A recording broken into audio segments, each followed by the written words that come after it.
The evolution of gaming, from consoles to cloud gaming. Video games became increasingly popular as a form of entertainment amid the lockdowns due to the pandemic.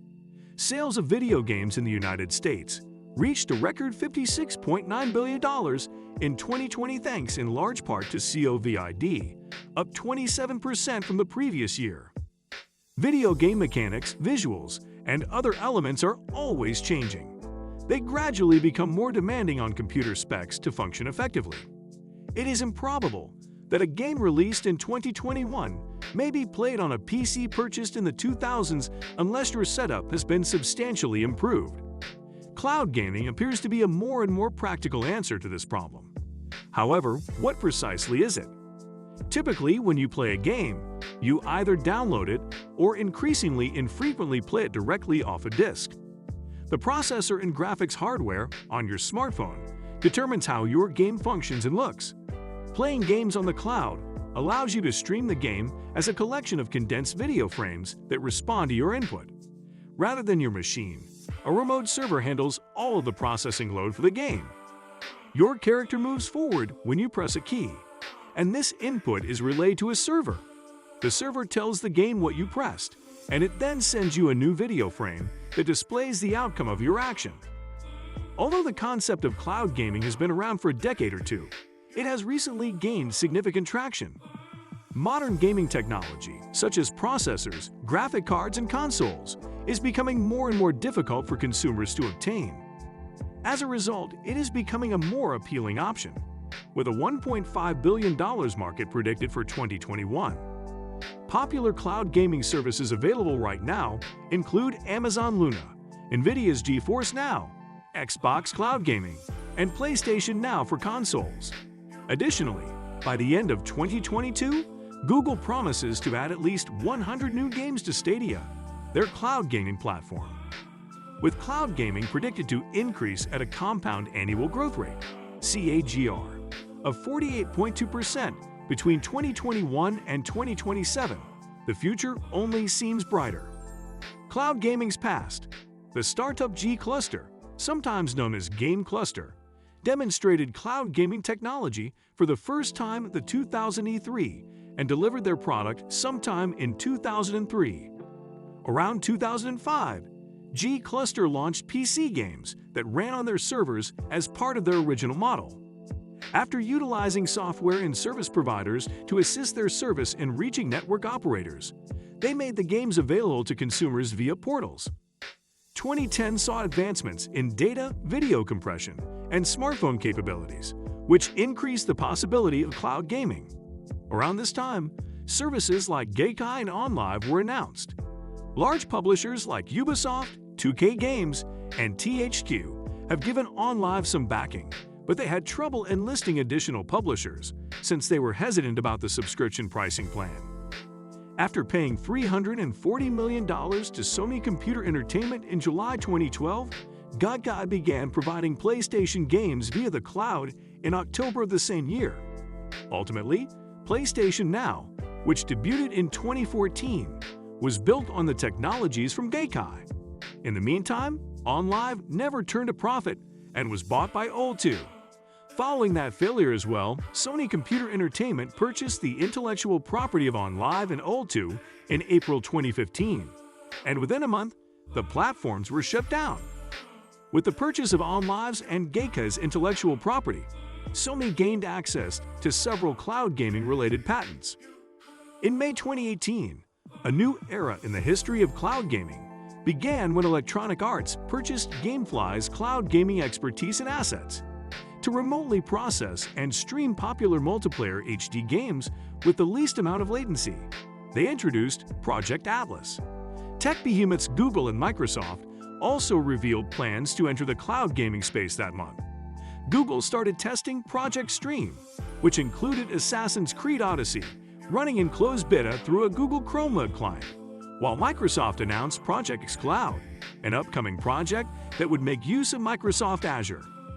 Google formally unveiled Stadia, their cloud gaming service, during the 2019 Game Developers Conference. The service debuted on November 19 of the same year.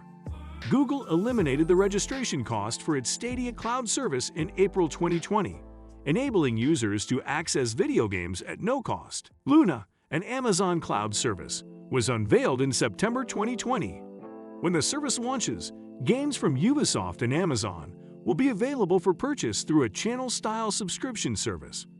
In October 2021, NVIDIA unveiled one of the biggest developments in cloud gaming history, GeForce NLWTM, a next-generation cloud gaming platform that offers GeForce RTX 3080 class gaming and is only accessible through a new high-performance membership tier. During CES 2022, Samsung also formally unveiled Gaming Hub, a new game streaming discovery platform for their line of smart TVs. In essence, Gaming Hub is a brand new software platform that offers players recommendations and methods to find fresh content, while combining several gaming streaming services into one location. Why cloud gaming is getting more and more popular? You can play games on the cloud without upgrading your console or PC. Investing in a simple laptop or even a mobile phone would suffice in place of purchasing pricey gaming hardware. An inexpensive streaming box and controller that connects to your TV and home network are also options. You can use any OS or device to play games. Currently, most high-end, non-mobile games are only available on consoles or PCs that run Windows OS.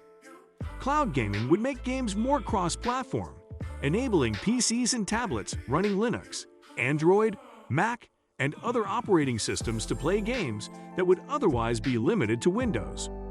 TV manufacturers can incorporate cloud gaming services into their intelligent television models.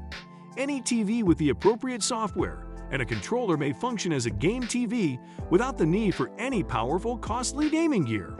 Some smart TVs, like Samsung Gaming Hub, already have this feature through their OnLive integration, or they intend to include it in the future.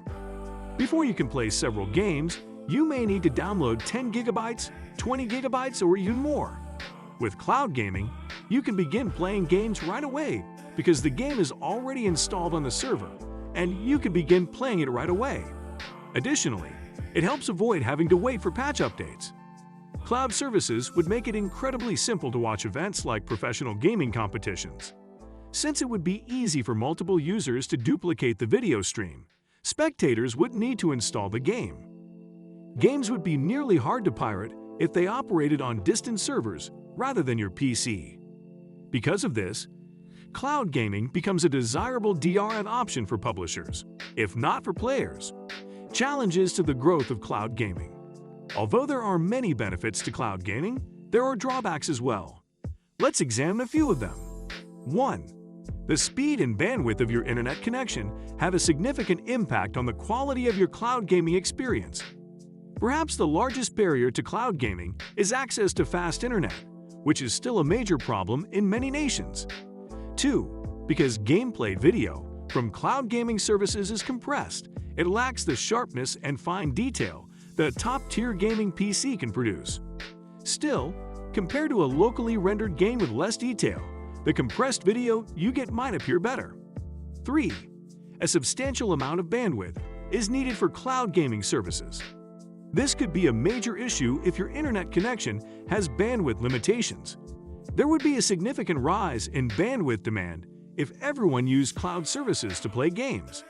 Cloud gaming's future. The world of cloud gaming is still relatively young. Nevertheless, a large number of gamers worldwide are already embracing cloud gaming as their preferred mode of play after realizing its advantages. For this group, cloud gaming has a bright future ahead of it and is already a practical gaming solution due to the increased availability of high-quality internet across the globe. Cloud-native game producers, such as Mainframe, are also hoping to produce games that will contribute to the growing popularity of the cloud. To begin creating cloud-native games in November 2021, they have raised $22.9 million. The industry will flourish as a result of more collaborations between cloud gaming platforms and publishers and producers of video games. So this is the end of our today's video. Do you like it? Kindly give your valuable response in our comment section below. And don't forget to subscribe to our YouTube channel for more interesting and informative videos.